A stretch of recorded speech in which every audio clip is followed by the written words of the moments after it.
Hello and welcome to our adult ADHD chat here on the internet. I'm your host, Lindsay Baroker, and I'm with my co-host, the woman with all the knowledge, Amy Voris from Creative Catapult Coaching.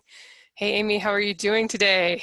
I'm doing all right, Lindsay. Apparently, I need my own fidgets for stimulation and getting my brain engaged this morning. I guess I should announce the topic. We're going to be talking about fidgeting or stimming and whether that's something you should try to work on or whether it can actually help you focus and be channeled into that kind of thing. Just to start out, Amy, why don't you tell us what exactly is fidgeting, or stimming is another term for it?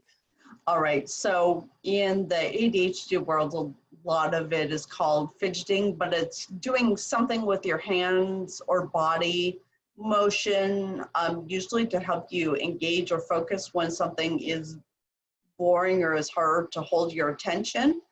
We often think of this as kids spinning outside, clicking pens repeatedly, tapping your knees, your hands, doodling during meetings. In autism and some of the other neurodiversity categories, you often think of people doing repetitive physical motions and other things to sort of keep themselves focused and on track. Yeah, and I think that some people that may not realize it, it's kind of, I don't know if I say coping mechanism, it's kind of not conscious, I think. Might make you want to like stop doing it, because I know when I was a kid I was like sucking my thumb and like twiddling with my hair was my thing till I was like 10. And I told you before, my mom finally was like, if you stop doing that I'll get you a TV for your birthday, which was like the thing I wanted, you know, at age 10 for my room. But yeah, I kind of stopped doing it, and then but I do find it just turned into some other outlets. Is that common? Do you feel like people get told not to do it and that's probably a bad thing? Well, yeah, it's because then a lot of times people find another way to do it, or, you know, if it's a physical, you know, tapping or doing something, you kids or people in meetings may be spending all of their energy trying to not move. And so then you suddenly have no bandwidth available to listen to what's going on around you. And so, yeah, you found other outlets for it. Other people may end up paying so much attention to stopping the action that they stop having any ability to pay attention to what's going on as they try and stop the motion. So it can be, yeah, sort of a self-soothing, self-regulating, and a lot of it is only semi-conscious. Right. I think a lot of it is deemed like this is not socially acceptable, right? Like if you're a kid still sucking your thumb at 10, but adults do other things too, like the pen clicking that may annoy the people around them. But like I had talked to you before how when I stop doing it, I find that I get like, if I have to sit for an interview, like I'm an author, sometimes I get interviewed for podcasts, I'm super tense by like the end of like sitting there for a half hour trying to just hold my hands in my lap and not moving. So I guess maybe we should talk about like how it could be maybe redirected from something that's not socially acceptable. Is that possible to find like a new fidget or a new thing that you do that's less annoying to other people? Definitely. I think a lot of it is very much something that you can consciously do some other ways of doing it. I think this is why I took copious notes in school and then never looked at them again. It was really just to help me focus. So sometimes note taking can do it. You know, doodling. I've heard lots of people spend time doodling. The big thing a couple years ago was fidget spinners, and there was a very mixed opinion about them because some kids were, you know, taking them and flinging them and doing all sorts of things that were kind of counterproductive with them. But for a lot of people with ADHD, finding something constructive and unobtrusive to do can really help you focus. I've been at, you know, full day meetings where in order for me to pay attention, I will get up and stand at the back of the room. And before too long, I've had a bunch of other people joining me, some of whom I know have ADHD, and other people probably not, but humans really aren't meant to sit for full days. And so having some other physical outlets, you know, to focus and redirect your energy, I think is useful for any human, not just those with ADHD. But this is my favorite fidget. It's small, it's quiet, it fits in my pocket. It's basically a mesh tube with a marble in it. And so it doesn't make any clicking noises and it doesn't make any sound. I can certainly keep it unobtrusive. And I think that's the biggest thing to focus on for adults is how do you, and college students and even grade school and up, is how do you do something that gets you what you need, but isn't distracting from the needs of the world around you. And so finding something that you can do, I've heard of people sticking like rocks in their shoes and so they've got something to play with their toes. I think that one would drive me nuts, but you know, somebody I knew it worked great for. You know, and other people have found success in, you know, playing music in the background when you're doing something and matching your sound to what you're doing. Yeah, I've definitely found that when I'll go for walks too, just when I have to think about like a story or something, and I'll play music that's something that is like, I'm not listening to the words necessarily, but they put you into this state of mind of like really productive thinking and figuring things out. Obviously not everybody can do that if they're stuck in an office, but. Yeah, for me, I've learned that background music is often a challenge. If I have to listen to anything with words, that will distract me from pretty much anything I'm doing or focusing on. So that's definitely one of my last choices, other than occasionally when it works. I guess it's a matter of experimenting a little bit, finding which of these fidget toys or whatever might be most, I don't know, just mesh with your style.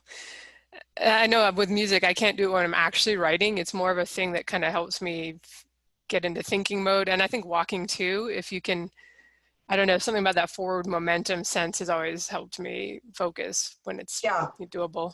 there's a lot to be said for using vestibular stimulation, which is what a lot of the walking and balance and other pieces can do.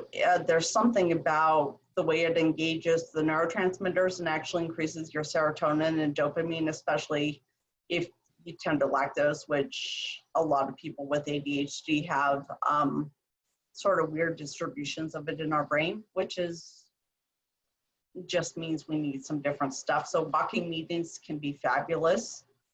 If you can set up your home Zoom meetings currently where you can maybe have a standing desk or stand, you know, or put yourself on video, turn off your video if you need to wander around and keep listening to the meeting. But the goal is to keep yourself engaged and not distracting others. But experimenting definitely takes some time. Probably not going to want to have a wired headset if you're going to be wandering around your house too. I would advise against it. It generally is going to create some crashing and some other challenges and probably some swearing. All right, so we wanted to keep this one kind of short, but I was reading a magazine article from Attitude magazine, like ADD, Etude, and I thought I'd just share it with our listeners and get your thoughts on it too, about a paragraph here. I'll read it. The article is called The Body-Brain Connection, How Fidgeting Sharpens Focus. So, you know, the part I picked out is an activity that uses a sense other than that required for the primary task, listening to music while reading a social studies textbook, can enhance performance in children with ADHD. Doing two things at once, she found, focuses the brain on the primary task. Sydney Zentel, PhD at Purdue University, calls these sensory motor activities distractions. We call them fidgets, mindless activities you can do while working on a primary task. We're not talking about wiggling in your seat. Fidgeting is more intentional. It's pacing or doodling while on the phone or chewing gum while taking a test. Fidgeting must be deliberate to be effective. Intentional fidgets allow you and your child to self-regulate ADHD symptoms in a controlled, constructive fashion.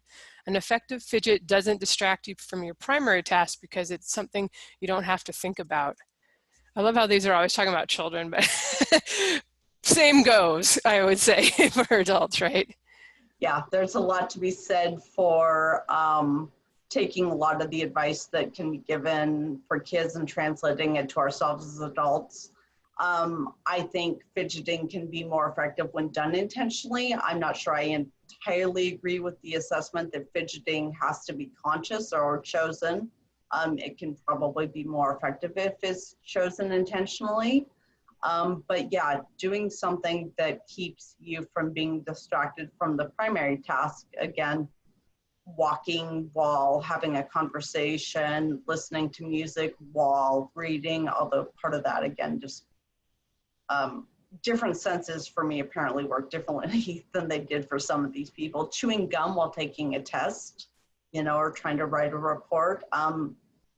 But there is a lot to be said for how do you engage enough senses to keep yourself primarily engaged. And I definitely agree that there's a large percent of the ADHD population that this is a great solution for, especially if you can learn to leverage it intentionally. I do wonder too if a lot of the mentions of music, part of that is just kind of to drown out all the other distractions that might be going on around you. Because I don't know, I listened to music as a kid when I lived in my parents' house, of course, you know, doing studies, and it didn't bother me. But I find that now that I'm by myself, I don't have to necessarily turn on music unless it's something I go for. If the dogs are like milling around, or I can hear somebody with a weed whacker or something that drives me nuts and is distracting me. I don't know, just a thought. I think it really depends on the person and the situation. I can't really use music to drown anything out. I can use it to sort of like binaural beats, something that can help get my brain in sync. But for the most part, um, using music to drown out is just actually overloads my system versus enhancing it. So again, more variations on genre, volume, and you know, even words versus non-words. Right, I've certainly found that stuff without words is less likely to distract. But yeah, it's something people can experiment with. Because sometimes if you're typing or something, you're not going to be able to do like fidget spinners, obviously, unless you do it with your toes. I don't know. I suppose you could. You did mention rocks in the Huh, shoes. that's true. Although fidget spinners with toes, that seems like it would require some practice and might actually defeat the purpose of it not taking too much mental energy. Yeah, the whole point, I guess, is to find something that helps you focus. And it becomes like a subconscious thing you're doing, but you're still doing it. I don't know. It's interesting how having something to do can actually help you focus. And I've found that to be true also. Yeah, so in one of our other discussions, you were asking me if, you know, multitasking can make an ADHD person more effective. And so this is a case where it certainly can, but, you know, there are other cases where I think it may be a diminishing return, and yet there are certainly cases where doing what you need to keep your brain engaged makes you more productive. But again, it's being aware of the level of intensity and the kind of energy and mental focus I think one needs to do it. Right? It seems like the things that you can do totally, I'm going to say subconsciously, but maybe unconsciously, almost like walking. We can all walk without, unless you're, you know, mountain climbing over boulders or something, without putting thought into it. But we already kind of mentioned the toys. Did you have anything else you want to say on this topic before we wrap up? You know, today I don't think I do. I will try and drop some links of some ones I like into the comments and my blog post when I put that together. But if you search Amazon for fidget toys, you will get thousands upon thousands of links and options. And, you know, it can actually almost be a rabbit hole in and of itself to look at all of the fun options and go, ooh, I want that one. That one looks shiny. But that being said, there are lots of ways, anything from just having a coin in your hand and playing with it to, you know, the newest, fanciest vibrating, you know, feedback pen, any number of ways that you can find outside stimulation. All right, cool. And people can find you at creativecatapultcoach.com if they're, because you do coaching and stuff too, we should I mention. do coaching, and so I often spend a certain amount of energy helping people sort of become aware and devise their own strategies for, you know, something like this. You know, what could you do in a meeting when you're going to be there all day and, you know, keep yourself focused? To, you know, bigger, you know, where do you want to go with your life? And, you know, I work with sort of both micro and macro. All right, cool. Thanks for listening, everyone, and checking us out. And good talking to you, Amy. Bye-bye. Good to see you, Lindsay. Take care.